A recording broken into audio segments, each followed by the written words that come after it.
I'm Christina. Welcome to the Revolver Fan First podcast, where we go deep with artists on their history as a fan, because all artists were fans first. Today, we have a very special guest, the mighty Corpsegrinder of Cannibal Corpse. He's mighty. He's a force to be reckoned with, if you will. Welcome. How's it going? Thanks for having me. Well, it's great to have you here. So we ask the same question every show first up, which is, who was the first artist you put on a pedestal? Well, probably what got me into metal is Black Sabbath. Yeah. So, yeah, I mean, when I heard Black Sabbath, it pretty much changed my life. I mean, there was music that I listened to. My parents were listening to music and whatnot, but Black Sabbath is what changed everything and led me to eventually get to where listening to all the other bands afterwards and after them and you know, it always was heavier, Slayer, Celtic Frost, all that stuff after I had my heavy metal phase, which of course I still have, but then of course I went around, you know, probably 15, 16 years old, I was intent on being a band. Black Sabbath, of course, yeah, they started it all, and they started heavy metal, and they started, you know, all the sound that you hear from all these bands, they owe them. 100%. How did you find them? Like, did you buy the record? Did someone show you the record, or did you hear it on? I mean, so that would have been like what, around early 80s when you were a young teenager, right? Yeah. 70s, 80s, you know, like, you know, well, I mean, like when I wanted to be in a band, I was probably 15 or 16, and I was listening to every damn thing I could listen to, you know. Yeah. But I probably heard Sabbath when I was, you know, before I was even 10 years old. You know, my mother listened to like Frankie Valli, Herman's Hermits, a lot of old country music like Johnny Cash and Waylon Jennings. My father liked old country music as well, like Hank Williams, but he was also into the Rolling Stones and AC/DC and things like that, bands like that. So probably my father or one of my uncles, you know, I don't remember exactly who was, you know, there was Black Sabbath, and I was like, wow, what is this? Like, you know, I mean, rock and roll is great, but Black Sabbath just changed it all. You know, they sounded like hell. Like, I mean, like seriously, the song Black Sabbath is like a horror movie come to life. And it just, that probably my father, one of my uncles, you know, I know that all my friends, we were all kind of getting into the same music as we were growing up too. So there were bands that they would hear that I hadn't heard.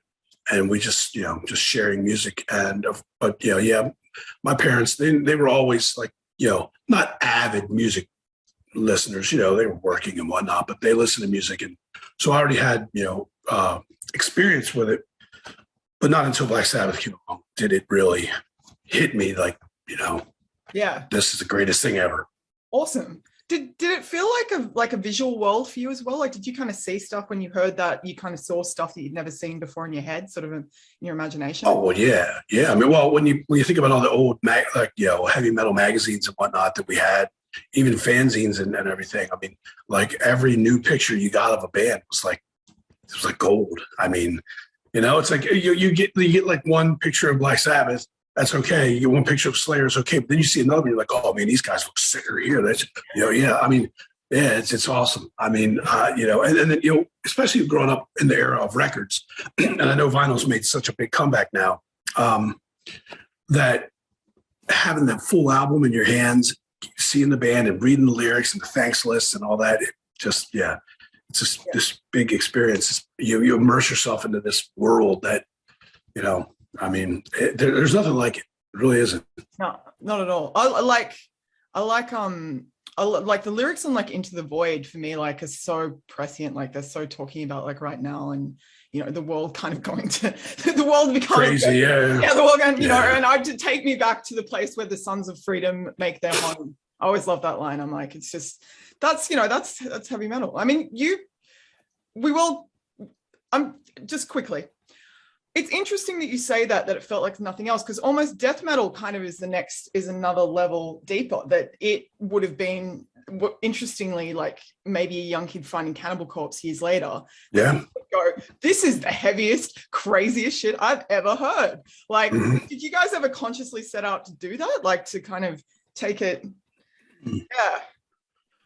I think a lot of bands, especially in the metal genre, you don't get into it I know just me personally, but I'm fairly certain I can speak to a lot of other, for a lot of other bands. It wasn't getting into this to make money, like I wanted to do this for a living, but I didn't think of the living as like, being it wasn't about being the rock star. It was about being on stage. It was about playing the music. That's what every fan starts with, Yeah. And like growing up, you listen to Black Sabbath, then you have Judas Priest and Iron Maiden and Accept and Saxon. And then, of course, along those same years, you have Possessed starting out, Venom, Slayer, Celtic Frost, Voivod, Destruction, Creator, all these bands. And then you have because Possessed to me is the first death metal band, and I don't care what people say. They are, period. But then you have what became modern death metal, what we know now as death metal. You're getting into, and even like the grindcore bands that I think some of them have morphed into like death metal bands, like Napalm Death, we're a grindcore band, period. Carcass grindcore band, but they're probably seen more now like a death metal band, even though anyone who knows where where they started. Yeah. But Deicide, Morbid Angel, Obituary, Cannibal Corpse, a lot of the early 90s bands, 88-ish, 90s bands, they, Immolation, Immolation's been around since 87. A lot of people don't even realize that. For me, it was constantly like listening to Black Sabbath and Judas Priest. Not that I got out of that music, but then when I heard, like Venom and Slayer and Possessed, I was, whoa, this was even more like, and I just love the heaviness, the speed. And so every band had to be faster and more brutal or more technical, or, it just had to be more extreme to me. And that's where I just ended up finding my way into the world of death metal. Yeah. And when I was growing up, I just eventually decided that, because when I was younger, I used to sit and think I could sing like Bruce Dickinson or Really? Rob Halford. Yeah, of course. I thought I was good. I thought I was good, but I know I was probably rotten to the core. I didn't have anybody teaching me. I was just trying to sound like them, and without any real training. Yeah. But when I was listening to like Slayer and Possessed and all those bands, and later on, of course, Obituary and whatnot, no one was there to train me. There's not, look, you could learn to sing. You can go to vocal coaches for singing. And I know there are some extreme vocal coaches now, but like back then, there was nothing like that. I learned just by putting on Scream Bloody Gore. I learned by listening to Altars of Madness and Slowly We Rot, in the first Deicide. I learned from that. I learned from listening to Rain of Blood. I just tried to emulate those guys. I tried to replicate how they were singing. And it ended up that even the thrash vocals, which I still love and I still think are great. Yep. We did a cover of a Possessed song, Confessions. And I mean, it's me, but I'm not singing straight up death metal like I would for like Cannibal Corpse. I tried to put some Jeff Becerra into it. But when I just got older and the heavier bands, that's when I knew. I saw Death play at Godfrey's Ballroom in Baltimore, Maryland, where I'm from, in 1987 or 88. Wow. It might have even been a little bit later than that. I'm not sure. I know that Leprosy had not come out yet. We had Scream Bloody Gore. And Scream Bloody Gore was great, but I did not really understand the power of Chuck Schuldner's voice until that show. And there was like 25 people there. There was barely anyone there. And they were supposed to play with this band called Dead Brain Cells, DBC from Canada. And DBC couldn't play. So Death, I think, had a longer set. And I was literally standing right in front of Chuck Schuldiner. He was right there in front of me, singing and playing. And when the first time that he just when they played Infernal Death, die, when he did the high one, that changed my whole world. Like that changed my world like Black Sabbath did. I said to myself, I want to sing like that. That's what I want to do. I mean, I was listening to all these bands. I was probably singing stuff in my room, thinking I was great, trying to be Jeff Becerra and Tom Araya. But when I saw Chuck Schuldiner, and then all of a sudden, all these other waves of death metal bands started coming along, I knew that I wasn't ever going to be singing like thrash. I was going to be singing growling and death metal. Yeah. Chuck is less of a growler than, say, what most modern death metal singers are, like, say, Glenn Benton or a John Tardy. But those high screams, if you've ever listened to us, then definitely he has the biggest hand in me ever wanting to do those. Wow. I will say Chuck Billy on the Legacy record, dude, First Strike is Deadly. the scream in that, and some of the other higher scream shit he did on those records is amazing. Robert Bernati from Sacrifice, but Chuck Schuldiner is the one. When I saw it live, I was like, oh.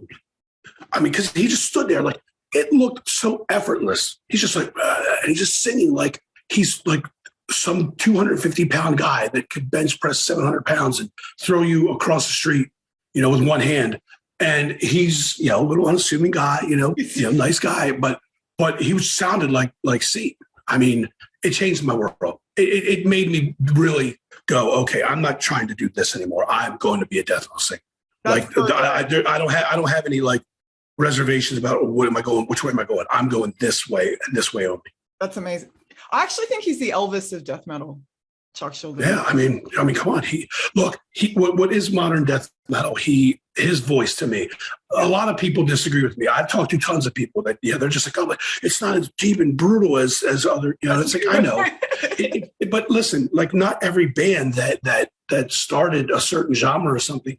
Listen to Black Sabbath. They've repeatedly said it. They're huge Beatles fans. Do you think Black Sabbath sounds at all like the Beatles?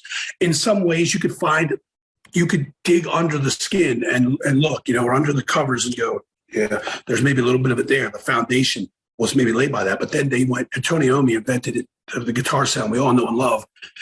They are totally different. I mean, there's only one band that could say they invented heavy metal. I don't care what anyone says. It's Black Sabbath.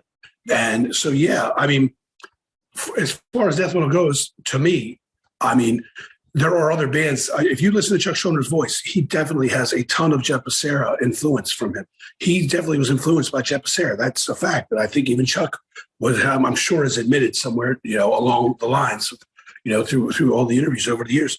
But then he took it and put his own stamp on it and made it that way. And then I think everybody else came. I think there were bands listening to other bands too, but in general, he's like the guy, like for me, especially, and then of course, if you listen to like Glenn Benton or John Tardy, I probably sound more like I come from their school, but it all really started with his. And then of course the death metal scene exploded and, you're listening to all the stuff that's out there, It's a beautiful thing to have such a clear moment to go, this is for me, like as a creative person to remove doubt. Like, I don't think there's a better moment than to remove all doubt. And it's so interesting the way all this comes together. Well, it's like Tony Iommi I spoke to once, and he said, we had to make ourselves so loud because everyone else at the time had a keyboard player or a second guitarist, and we had to be huge just the way we were, sort of thing. And so,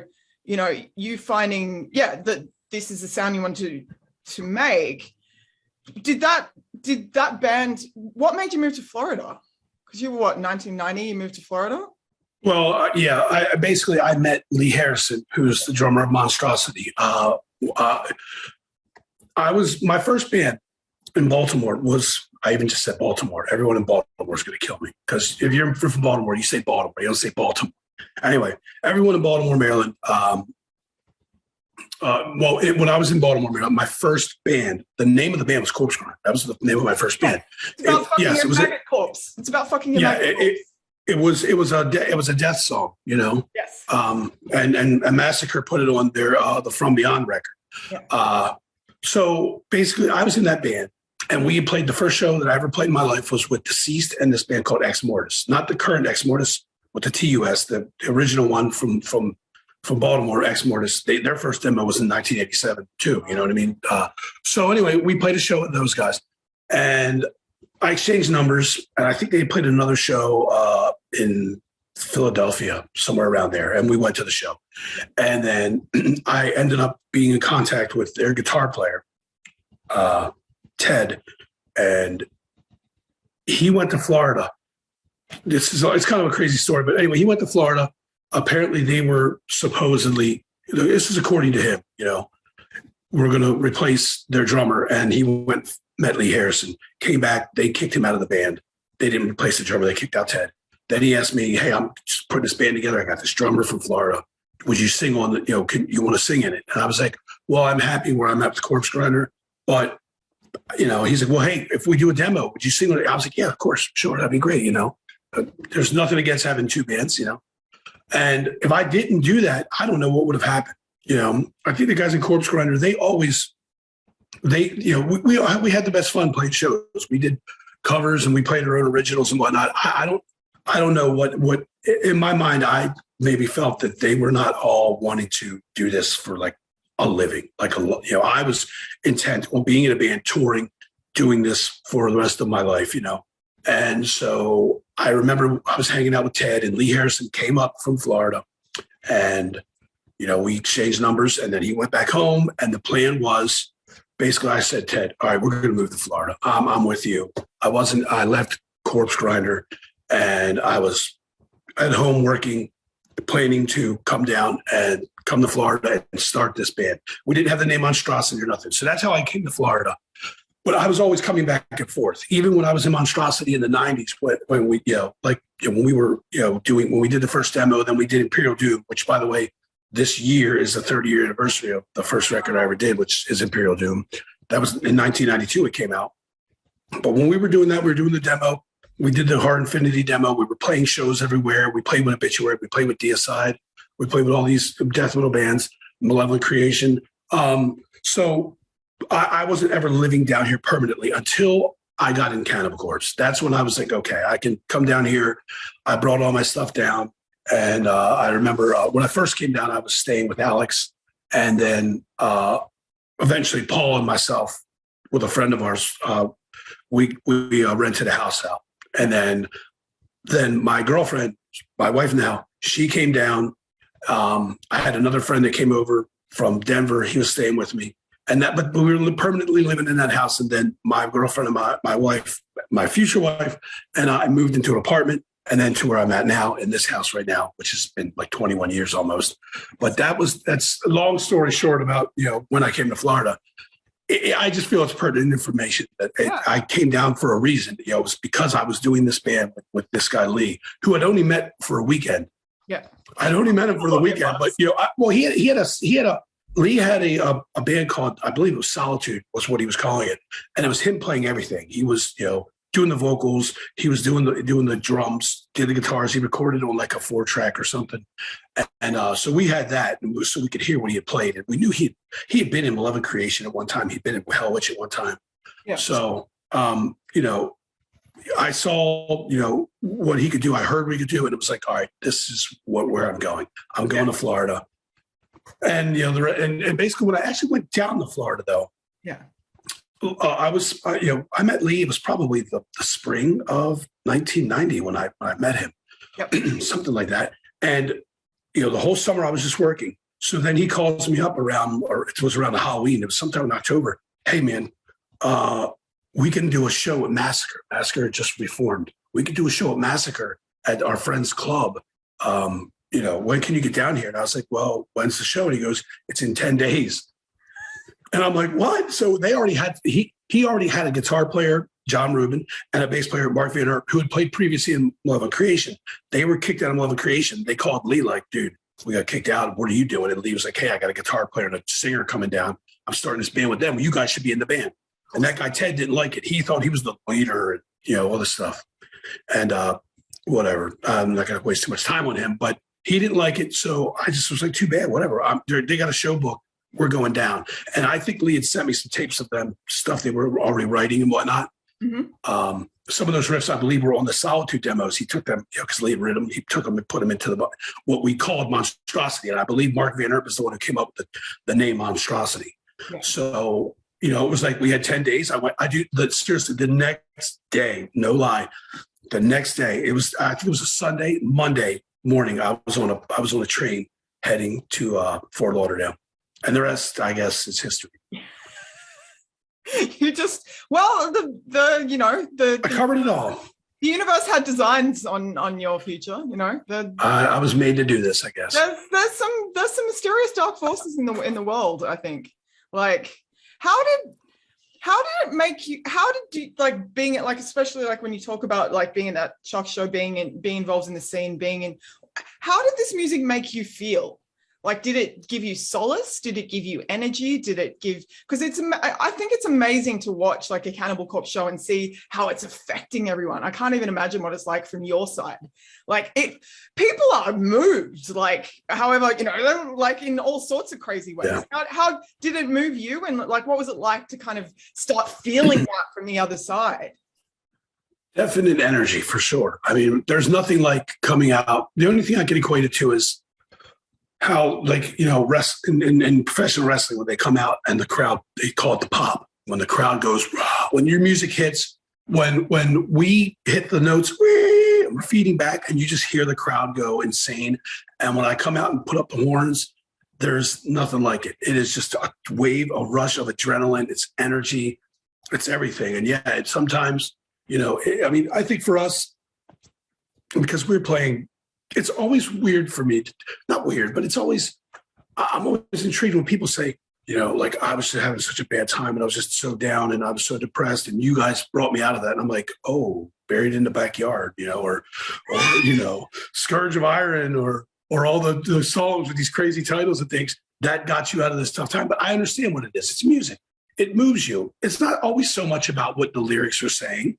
It's not just as much about that. To me, like, it's why I've never been a big lyric writer, but I look at my voice as just another instrument, like a fifth instrument rather on the stage.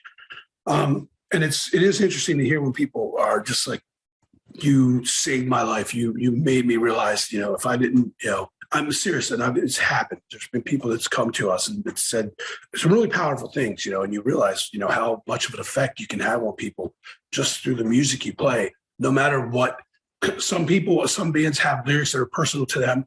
We just try to stay away from like politics, from religion. You're never going to win there. There's two sides, and everyone's on one. Yeah, everyone's one on either side. And so, you know, and we just have no interest in it anyway. We just figure, okay, we're going to write songs about horror movies, but it's the music, it's the mood, it's the way that maybe my voice sounds to people. I don't know. Maybe it's the personality that they see, that, you know, that is me and the other guys from meeting us and talking to us. You know, I don't know. And that kind of maybe all comes together. But it is really interesting when you think about, like, when people are that moved that you've affected their lives that much. I mean, it's sometimes it's you know, it's gratifying for sure to know that we've, you know, hopefully helped some people out of some hard times, or just put a smile on their face, made it, you know, you have a crappy job and, you know, things aren't going so great. You know, you're going to come to see us. We're going to give everything we have to give you the best show. And when you know you have that power, if you will, to be able to do that and to be able to positively, no matter what the people who think that we're terrible, positively affect other people. Yeah, that's it's amazing. It's like it's escapism. It's like a great horror movie. It's escapism. It's out of your head and getting into this moment and getting into that feeling. And I think there's something. You can't yell at your boss. You come to our show and just go. And look, death metal is sometimes hilarious, and you know it. There's a hilarious element to it. Like, of course, yeah. What was the first time you ever laughed your ass off at a death metal song? Oh, I can tell you right now. Like, look, we take our lyrics like serious to the point of the grammar and you know and things like that. Not the lyrics themselves. There are times though when those guys, you know, if Alex or Paul writes some lyrics, I'm like, holy shit. Because they're so over the top sometimes. It's just like, that's why I don't understand how people can think that, like, these guys are serious, they're killers, they're murderers. Like, no. If you read some of these lyrics, I don't think that they're silly. I think that they're very well written. They're meant to be, you know, scary. They're meant to be, you know, I don't think we write things to just offend people. You know, we don't write them just to offend people. But they're meant to be. The music's brutal, the music's aggressive, and so should the lyrics be. But sometimes you can read some of these lyrics and go, "Whoa, it's so over the top that it's like." That's what I mean. If you take it too serious, then you might have a real problem. And we don't. No. Well, I think you obviously take it really seriously, and you guys do some like incredible storytelling. Sure, but we don't take the lyrics like obviously in real life terms serious. We're not murderers. You know, we're not killing anybody. I wouldn't hurt a fly. You know, it's I think it's pretty silly of people to not understand the whole difference between art and, you know, like that there is an art to it. And also that people don't. There's always balance to it. Like, what's really funny is something like, I think in my experience, often the heavier the music, the nicer the people, because there's something about the balance of the universe. Like if you get out all your aggression, you're a happier person. Whereas, you look at like an R&B concert, 10 people died at an R&B concert because people were so aggressive, and that music's all like, la, la, la, la, and like that is the complete opposite. That level of aggression, there's pit etiquette in death metal. I think there's pit etiquette. Like I think it's in general, in all of metal. I think metal itself, the imagery is what people focus on. They see us standing there, we're all mad, got our hair down, we just look mean. We have shirts with these crazy logos and crazy art on it, and people just take face value and judge you on that. And you know what? Look, I've been used to it. I think it's lessened over the years. It definitely has, because metal's become way more accepted. But look, I'm not going to whine about it, cry about it. I know there's people who probably crossed the street when they saw me coming, because number one, I'm not a small person, and if I'm deep in thought about something, like I go for a walk every day. Down we have this long stretch of road, and there's a lot of like wetlands and like protected areas around it, and with houses and things too. And there are people always walking up and down the street, enjoying the day and whatnot. And I'm not saying that I've ever seen anyone where I thought they crossed the street, but I could see that they could be like, "Holy crap! I'm wearing all black." I probably have I don't know what shirt I would have on, but just some crazy looking shirt, and they just might think this guy. Yeah, man, he's big and he's intimidating looking. And maybe I'm so deep in my thought that I look madder than I am. I look meaner than I am. But I'm used to it. If that is the case, I don't worry about it. I don't fret on it. I think metal is just like this. If you like it, if you like the music, you're with us. We're all together. If you don't, just leave us alone. We're not hurting anybody. Sure, there are instances of people in metal doing stupid shit. I mean, we are all just people after all. But and I'm not going to I don't want to point the fingers at any shows where people get shot or a show where people get trampled and say that music's bad, because that's no different than someone saying it about us. Sure. But there's going to be bad things that are going to happen. Sometimes there are bad apples, but what's that song? One bad apple don't spoil the whole bunch. In general, I would say in the entirety of the history of heavy metal, you're going to meet the nicest people. Sometimes we party and we're crazy and goofy like that.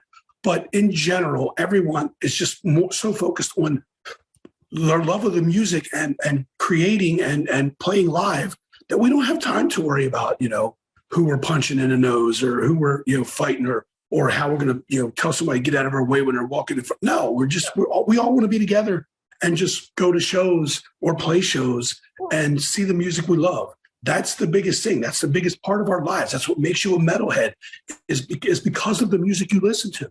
Yes. And so we're not interested in things other than just love of music, and we can argue.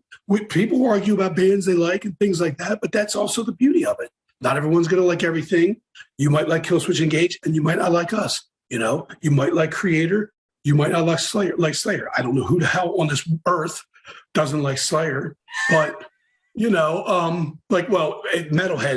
definitely. But you know what I'm getting at. Like Slayer. Yeah, it's like you know what I'm getting at.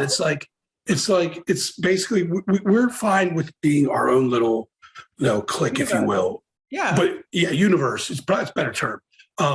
But everyone's welcome. You come in, you want to listen to music, Yeah. We're not going to give you, there's go. Look, I know when I was growing up, people, there was always like, that guy's a poser. Come on. He's not, but then you get to know somebody and you realize, look, just because, and trust me, especially now, like yesterday, there's an outdoor mall up the street and I was there with my daughters and my wife.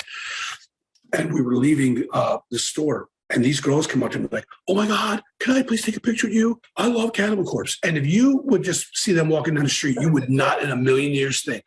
They were younger, they were teenagers. You would never, ever believe that girl listened to Cannibal Corpse. You would be like, no, she's just a regular, she probably listens to, I couldn't even tell you some of the newer music that's out now, but she probably listens to like, you just think she was like listening to some pop music or something, you would never think she would listen to anything metal. And she knew who I was, and we took the picture, of course, and whatnot. But that's the thing. You don't have, when I was 15, trust me, man, if there was somebody there that didn't look metal, you'd be like, what the hell? You know, we were probably more judgmental then. But in general, if you got to know somebody and you talked to them and they knew what they were talking about, it didn't matter if you were walking around naked. We didn't care.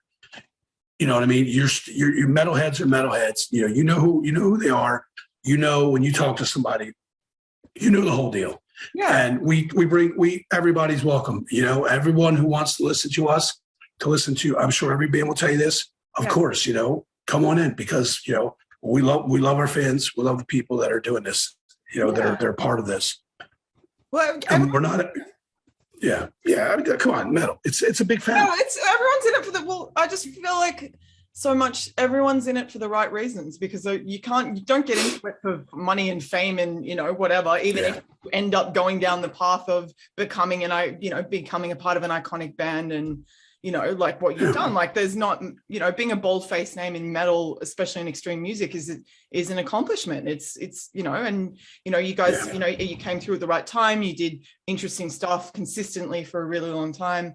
But people, there's something pure about it, and there's something primal and very, you know, real. And you said in the beginning, everyone was a fan. Everyone started as a fan. We were in our parents' basements or in some garage, somebody else's garage, or you know, if we had the money, renting out our storage spaces and stuff. And we were all there and got together originally for one reason, because we loved this music and we wanted to do our version of it. It's all, that's just the beginning of it all. That's the beginning of what metal is. I mean, if you're a metalhead and you want to be in a band, you just start off wanting to play music you love. It's just as simple as that. What was Florida like in this sort of death metal explosion that you were kind of a part of? What was it like? Did everyone hang out together, or did, like, because, you know, everyone talks about, like, it depended, LA or different times, but I haven't actually heard that much about, like, what Florida was like at this time when shit was just absolutely exploding. Well, for me, when, like I said, we started Monstrosity. That was in Fort Lauderdale, so there were you know, not just death metal bands there, but there was Malevolent Creation was down there. Obviously we had Monstrosity, and there was Hell Witch was down there. There's a bunch of different bands that were, you know, going at the time, thrash and death metal and whatnot. And, you know, the real death metal scene was Tampa. Of course, it was here in Tampa. That's where, you know, that's where Morbid Angel was. That's where Deicide was. That's where Obituary was. You know, like, in this area, Death was over in Orlando, but still close enough. It was northern Florida, or northwest Florida is where pretty much, you know, Moral Sound Records, everybody went there. Even if you weren't from Florida, obviously they recorded every major death metal record that came out, you know, Suffocation, Monstrosity, just, you know, we came up from Fort Lauderdale to record. So Tampa was where it's at. And so when we were down in Fort Lauderdale, of course, you know, we were hanging out. We played shows. We went to shows. I remember being in Fort Lauderdale, the place that Monstrosity played the first show that we ever played. We went and saw Sadist, Sepultura, and Obituary. They toured, and we were there somewhere in the world. I don't remember the exact name of the magazine. I want to say it was Metal Forces, but I'm probably wrong. There is a cover that we saw that is from this show, and I'm in the front row, and my hair is just pulled out because I was headbanging. But yeah, we all went to the shows. We all hung out with each other, you know, not like every single weekend, but anytime there was a show, all the guys, all the people came out. Of course, same thing here in Tampa. You know, when we moved up to Tampa, I remember Monstrosity had played a show with a band called Eulogy. And some of the guys in Cannibal, they had just moved down from Buffalo. They came to the show. You know, I think Alex was there. I think Paul was there, and Jack was there, I believe. So, I mean, you know, everyone was around and hanging out, and it was a great time. I mean, it's still a great time. You know, there's still plenty of local shows, and there's still, you know, a lot of bands that are still going. I wouldn't say I see a lot of the bigger bands coming out to the shows. Depending, you know, Steve from Deicide, he's usually at a lot of shows. But some of that's due to when, you know, before all the COVID things happened, everyone just there are shows I don't go to because I'm on tour. You know, I think a friend of mine his band is playing on the day that we are playing our first show up in Atlanta. So I'm not going to be able to go to a show when normally I would, of course, go. Yeah. Awesome. Well, it's good. It's good to. It's good that Camaraderie. that was part of stuff. Yeah. This whole vibe. And speaking of camaraderie, like you're doing a solo album, which is interesting. Yes. Yeah, so Jamey Jasta from Hatebreed. Yep. Yeah. Mm-hmm. Tell us how did this all, did you always dream one day of becoming a solo artist, one day just breaking out of the Cannibal Corpse mold and just, it's going to be like lounge singing, bit of old country. Yeah. Passing back was just a red herring. It's all going to be completely. Yeah. It's going to be brutal. Yeah, no, I mean, I always thought about like, if I was ever going to write my own songs, because if it would ever cross my mind, I didn't think I would write just a regular death metal record because I'm in Cannibal Corpse. I mean, unless I try to do it a different style than what Cannibal does, either way, I always thought if I was ever going to do one, I would do something that was just a little bit different. Of course, metal, of course, extreme. I'm not a singer. I sing death metal. So I'm not going out of the box there. Trust me, on the bus after the show, there's times I put on Waylon Jennings and I think I could sing it. But these guys they let me do my thing, even though they're probably on their heads. Oh my gosh, man. So anyway, I never thought about ever leaving the mold of, I'm not going anywhere, No. Of course not. No. Yeah. But I never thought about getting out of that shadow, if you will. No, I just always thought that, maybe one day if I decided to put some songs together, I would do that. And then of course I did the song "They Want Your Soul" on Jamey's record. Yep. And it was so well received. And then I don't know, 4 or 5 months later, I said this in all the interviews I've been doing. I don't know the exact time frame after I did that song and it came out that he got a hold of me. But he got a hold of me and said, "Hey man, I want to do a record and then you singing on it." And then we talked. I was like, "Yeah, hell yeah, it'd be awesome, man."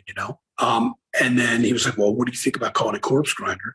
And just make it like it's your solo record." I was like, "Well, sure, of course." At first I was like, "Yeah, sure." And then I started thinking, well, what if I did want to do my own record that I wrote all the stuff and it's all, but then I just thought, man, just fuck it. Who cares? My first band was called Corpsegrinder.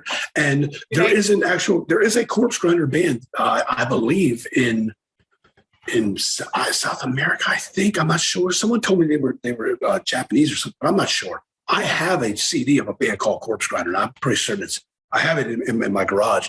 I'm pretty certain it's South American. Either way, there is one that was out there. My first band was called Corpsegrinder. Yes. I just said, well, screw it, man. We're going to do this. Yeah, let's just call it Corpsegrinder. I couldn't have I couldn't think of a better name. So why not just use the name that I've been using for years? That's basically all it was. He just approached me and the rest, he approached me and then, there were songs written and then he sent me like vocals and lyrics and guide track to go over the songs and to do the songs. And of course I contacted Eric Rutan and, we recorded it right after, but not right after, 2-3 months after we did Violence of Imagine. Yeah. I did the vocals for this. So we've had the record finished for a bit of time, and then just due to circumstances, we finally now are getting it out. It's exciting. Oh yeah. I'm still Cannibal Corpse. We're going on tour next month. Hopefully it all goes through and everything. Yeah.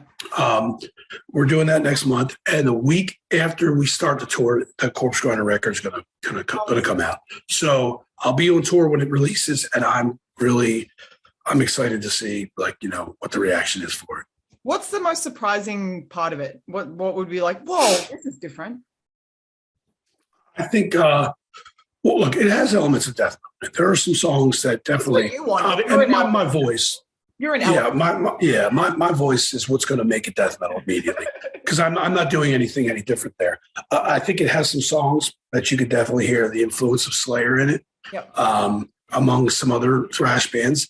And I think the biggest thing is there's a huge hardcore influence throughout the record. And I think that the vocals and the phrasings, the patterns also have that. There are some things that I would do on this record that are more like almost like a biohazardous rap kind of mixing with, I wouldn't say it's not rap, but it's got that kind of phrasing, some of the songs. And so that's a little bit different. And you know, I just think, yeah, I guess you could lump that all into just the hardcore element of it. Yeah. It's more prevalent than you know, than on anything I've ever done. What's your history with hardcore? Because I know you've spoken about like being into the straight edge bands and that. Oh yeah. And going to shows back then. How did hardcore come into your life? Just, you know, I had a friend of mine that you know went to school. I went to school with, and he had long blonde hair. Right, it was probably shoulder length, maybe a little bit past that, but he looked like just a metalhead, and I didn't know him. You know, my friend's like, oh no, he's all into the like hardcore punk rock stuff. And so when I met him, of course he was listening to Slayer and stuff like that, but he was also listening to Exploited and GBH and Agnostic Front and stuff. But I just gradually just anything that was heavy or fast. We had a record store up the street from our house, and I would buy everything. But he turned me on to a bunch of bands that I hadn't heard, and I turned him on to a bunch of metal bands that he hadn't heard. And, you know, and just through my other friends, you know, in school, less in school because there weren't that many people into like the heavy music in school. Yeah. But my friends that I grew up with, we all pretty much were listening to the same kind of music. I think once the death metal thing started really taking off in the late 80s and the early 90s, a lot of my friends who were listening to like Creator or Something Frost, that was just a step too far to them. They couldn't, you know, they couldn't get into the heavier stuff, and they started losing interest in metal. I think after, you know, 10 plus years of listening to it, they were just kind of like, all right, we're listening to some other stuff. But, you know, I had a few that were still, of course, still on the ride, you know, wanting to hear heavier and faster music. But yeah, my friend Charlie, he got me into a lot of stuff. I got him into a lot of things, and we just almost like with all the magazines, anything we could listen to. Yeah. You know, I don't know. Like I said, the straight edge stuff, I'm not straight edge, but just the passion, the fire that they're just singing about the things they believe in. It resonates with me. I dig it. You know, like Youth of Today. I mean, those guys just amazing. You know, I love it. I unfortunately never got to see them play live, but just as an example, you know, even like, you know, non-straight edge bands like Agnostic Front, Cro-Mags, you know, they're two of the ones, you know, I just love them. You know, Warzone, and they were more, you know, they sang about different things, but just the energy, just the fire. It is a different kind of music. There's more of a trebly guitar sound and or metal focused more on it being heavy, the crunchier aspect of it. Of course, Agnostic Front did eventually have, you know, come around to having a heavier guitar sound. Cro-Mags, I mean, Age of Quarrel has that crunch. Biohazard had the crunch too when they started. Yeah. It's it's all about intensity, right? It's all about like being in the moment. It's all about the level of like that pushes you right into this second, which is like what the greatest thing about heavy music is. Like, what are the 5 songs that changed your life? 5 songs? I don't know. I mean, there's a lot of them. I would say any band that I've talked about in this interview, I could guarantee you in some way or another affected me. Like for the longest time, I wasn't, you know, like I would always say it would have to be something like Black Sabbath for one, you know. Which song? Yeah, the song Black Sabbath. I mean, the band, of course, but that's the first song I heard. Yeah. And I was like, I was intrigued and scared at the same time, because the beginning of that song is just, it's a horror movie come to life. I would say that one. I mean, you know, anything from Slayer. I mean, when I was growing up, my friend Charlie, who I mentioned before, his father was an artist. And so Charlie had natural talent just at art. And he played guitar as well. We always said we were going to do a band. It never ended up happening. But Charlie would draw on all our jackets. I have a jacket that has this. My jacket has the Slayer sword logo, and under that he put Possessed under there for me with the inverted cross, you know. And so all the shows we went to, everyone called me Slayer George. That was the first nickname I had was probably in school. School friends would always call me Fish, or my friends that I grew up with, even if they went to different schools. The guys that I grew up with, you know, from, you know, 5 years old or so, they all called me Fish, you know. Then of course I started going to concerts, and everyone knew my name was George, and they called me Slayer George, because in the summer, winter, rain or shine, I had my Slayer jacket with me. If it was 95 degrees out, and I was sweating my ass off, I had my Slayer jacket with me. That was almost that was as much a badge of, of honor as my hair. You know what I mean? My hair, my jacket, that was me. So they call me Slayer George. So anything Slayer, I mean, any Slayer song, Rain and Blood, of course. Rain and Blood, obviously, Tal Mariah, with the way, if you listen to some of the Cannibal Corpse songs that I've done with the fast singing, he was a very big influence with that. Billy Milano, I would say, is one too. Those SOD records, the MOD stuff, there's some fast singing on those too, like really. And Malleus Maleficarum by Pestilence. There is some fast singing with some very, very big words like anthropomorphius, and Martin Van Drunen singing them really fast with some fast phrasings. Yeah. That is what I think that's what helped me and molded me into being what I am now as far as the vocalist I am. Yeah. With all the speed singing. So, I mean, there's tons of songs. And let me tell you, Merciful Fate, Don't Break the Oath, that's my favorite album, and obviously the EP is what I heard first. Yeah. Yeah, it's my all-time favorite. Yeah. The EP is what I heard first, of course. And that, I mean, any song from that, it's really albums that changed me. I wouldn't say a particular song is what changed my world. It was the records itself, because that album, when you first hear it, you're like, what is this? Because nobody sounds like King Diamond. No one would try. No one would try to I'm going to do a record with the falsetto voice. Everyone's going to say, dude, you're ripping off King Diamond. He's the most unique singer that there is, if you ask me. I think he's on the Mount Rushmore of metal singers. If you ask me, I would put him up there. That's one of our questions we ask every week. Your Mount Rushmore. So just on that, I read an interview with. That would have to. It would depend, because for me, I'd have to have two. I need more than one Mount Rushmore. Have one. Okay, the one you're right now, Mount Rushmore. Yeah. It's a death metal Mount Rushmore. Yeah. Let's just say. Yeah, let's do that. I really want to get these built. By the way. Yeah.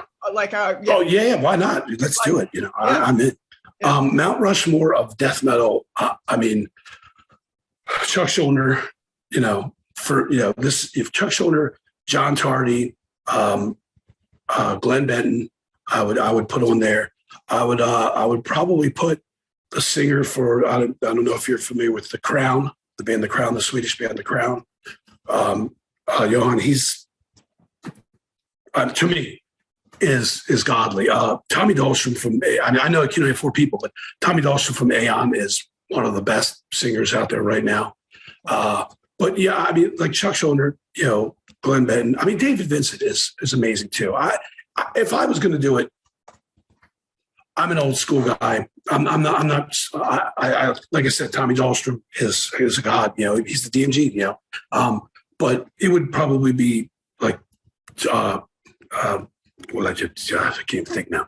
Glenn Benton and John, in no particular order. Glenn Benton, John Tardy, Dave Vincent, and Chuck Schuldiner. That would be for me. If I had to pick four people that molded me, they would probably they'd be on my Mount Rushmore. Yeah. Without those four guys, I don't know if I would be the singer that I am today, or even in a death metal band.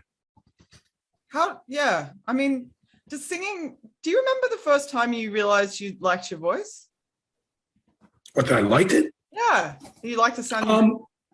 Well, I used to have, I had a record player growing up, of course, like every kid did. I also had a boombox, and you could record yourself on the boombox. So I would set the boombox next to where I would, because I had a set up in my room where I had a board, instead of a Rickenbacker bass, my friends called it the Rickenborder. Yeah.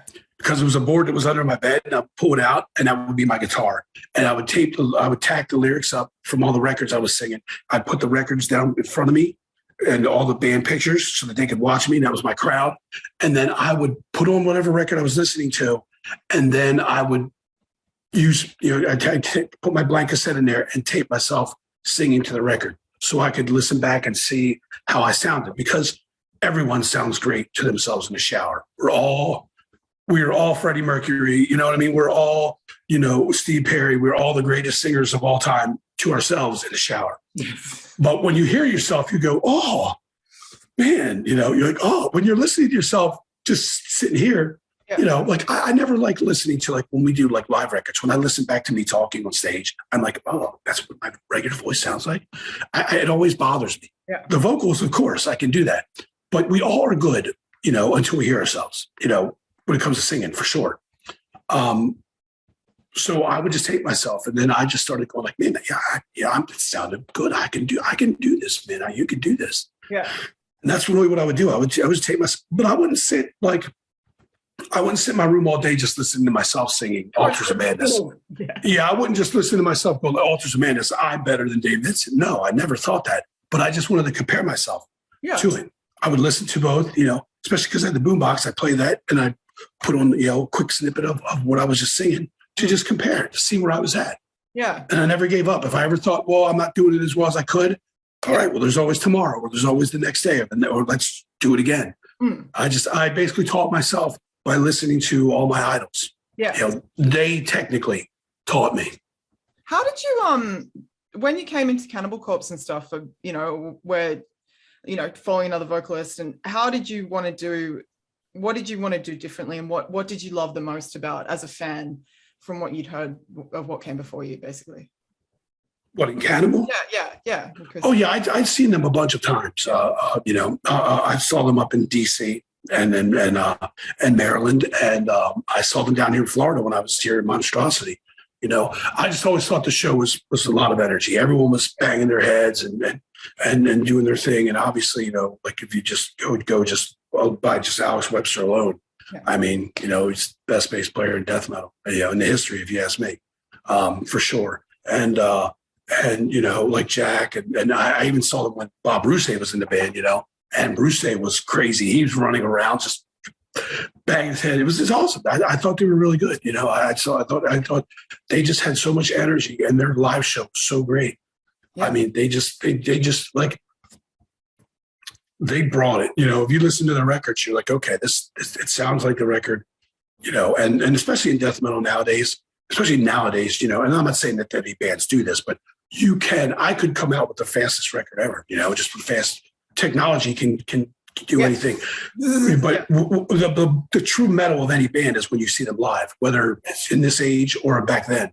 Yeah. And, you know, they never disappointed. Every time they put out a new record and you went and saw them, you know, it was great. I mean, fortunately for me, they only did 4 records, and then I was in the band, and I didn't have to watch them anymore. And I was next to them. I was on the stage with them, you know, and it was still the same. I mean, you know, especially in the earlier days. I mean, me and Alex together just whipping her. It was awesome. And you know, Rob and Jack doing their, and Paul. We're all just. I think it's a machine, you know. And I think that I just stepped in and brought my little bit of that, my style and the way I did things to that. And I think it was different than how Chris did things and how Chris sang. His voice is different than mine. His stage presence is different than mine. I'm sure he moves around more than I do. I just stand still and bang my head, back up, sing, come forward, stand on the monitor, bang my head and sing. I got my thing, you know. But yeah, they were always energetic. It was always, you know, always a killer show. Yeah. Oh, you made things your own in such a huge way over decades and decades. And dude, you've got mad. I just want to say, like, just talking to you now, you have an enormous energy, like an enormously positive energy. Like, you're a good-hearted person. Not to be weird, thank you. But you actually do radiate a good-hearted thing. I appreciate it. Well, I get this. This is what I mean. There aren't many people who can say they lived their dream. You know, I mean, if it all ended today, if I wasn't in Cannibal anymore, I just lived here in my house and just went about my life. I did everything I said I was going to do. I lived a dream. I played with great people.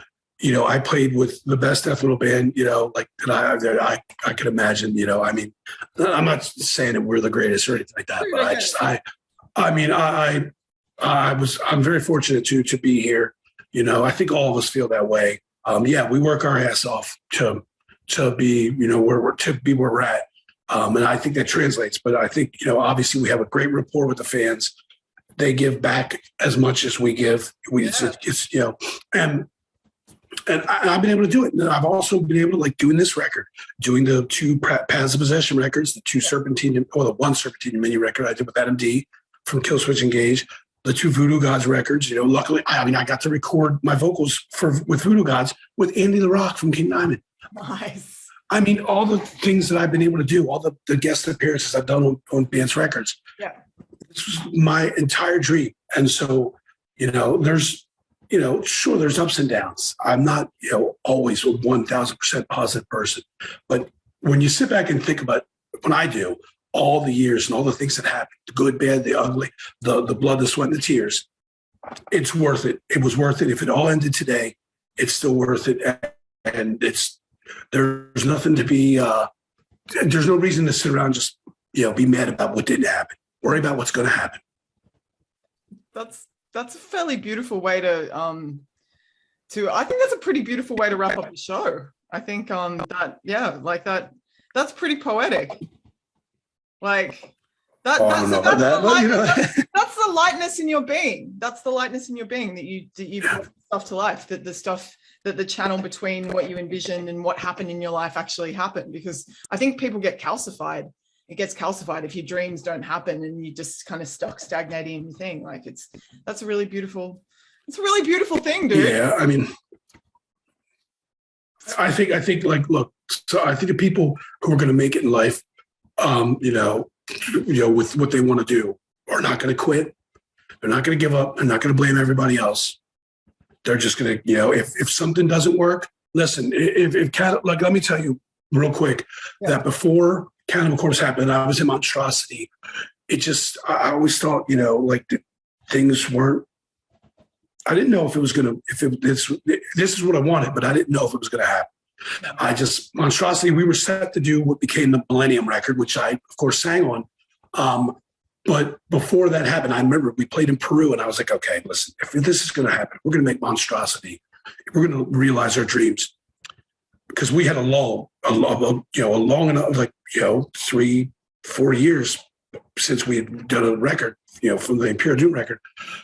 We came back from Peru. If this is going to happen, I have to move to Florida permanently. I have to not commute back and forth from Baltimore to Fort Lauderdale or Tampa. I got to move down. So I remember I called home. We'd come back from Peru. I called home to my future wife. And I said, look, I need to, I was going to be coming home soon, up to Baltimore. When I get home, I'm going to work. I'm going to get a bunch of money together and I'm going to move down there and put 1 year of my life or more. Everything I have has to be in there. Yep. I wasn't sure if she was going to want to come down with me or if she wanted to wait. She's like, nope, I'm going to be here. And, eventually we would figure all that out later, but she was not going to leave my side, which, come on, I wouldn't be, let me tell you right now, as much as I wouldn't be here without my own determination, I would not be here without her, 100%. Dude loves everything. 1,000%, so she was like, okay.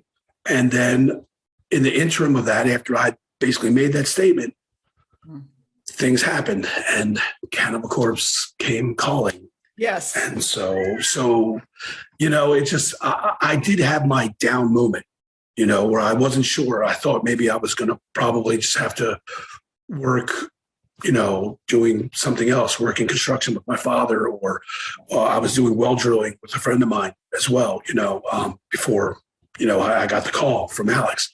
So just saying, like, don't give up. But, there was a time where I was 25 years old. I was like, okay, man, like my life is still ahead of me, but I got to go somewhere other. There's got to be a direction. And I almost was thinking that it might not be. Maybe music is just not, maybe it's not going to work. But I was still willing to take that 1 year, 2 years and go, Lee Harrison, I told him, let's put everything we have into it. Yeah. And I do feel bad when I think about what eventually happened. Yeah. I was totally gung-ho, monstrosity. We're going to take over the world. And then Cannibal asked me. And it was just, it was close enough to the time where I still had the doubt that I was like, you know what, I'm just going to do this. I'm glad this is my chance.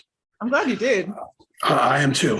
Like it's pretty wild to look back on it. I think like there's a lot of, there's that whole theory of like when you truly commit, the universe acknowledges that when you truly go, no, I'm doing this shit. This is real. I'm putting everything behind me. The universe suddenly goes, well, maybe we'll give this man an opportunity. Maybe this man is going to take that opportunity and take it with everything they have. And, like. You make your own destiny. Yeah, and then that's a beautiful thing. Well, thank you. I feel like I've been to a Cannibal Corpse show. This is a fucking vibe. It's well, awesome. thank you, Corpsegrinder, for You're very welcome. Thank you. joining us, and good luck with the tour and the record. I can't wait to hear it all, and don't stop believing. Go be triumphant. Always, of course, journey. Yeah, thank you. This is Revolver Fan First podcast. Thanks, everyone.